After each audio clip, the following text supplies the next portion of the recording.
కలిసొచ్చే కాలం వస్తే నడిచొచ్చే కొడుకు పుడతారని తమిళనాడులో ఇప్పుడు భారతీయ జనతా పార్టీ కలిసి వస్తుంది. ఇప్పటికే ఏఐఏడిఎంకేని దాటేసిందని తేలిపోయింది. ఆల్రెడీ మొన్న చెన్నై ఎన్నికల్లో ఏఐఏడిఎంకేని దాటేసింది, టోటల్గా 3వ స్థానానికి వచ్చేసింది. ఇప్పుడు అందుకే శరత్ కుమార్ పార్టీని ఏకంగా బీజేపీలో విలీనం చేసేశారు. ఇంకా మరికొన్ని పార్టీలు చేరడానికి సిద్ధమవుతున్నాయి.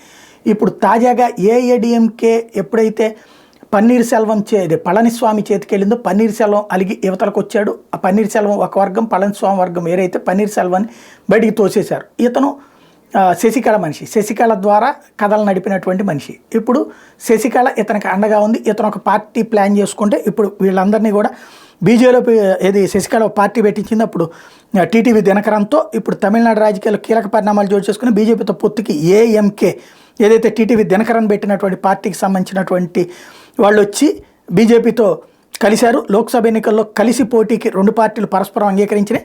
దీనికి శశికళ కూడా ఓకే చేసిందంటూ దినకరన్ చెప్తున్నాడు. తద్వారా రేపు అతిపెద్దదైనటువంటి కూటమే తమిళనాడులో, కూటమి కాదు అతిపెద్దదైన శక్తిగా భారతీయ జనతా పార్టీ ప్లాన్ చేసుకుంటోంది.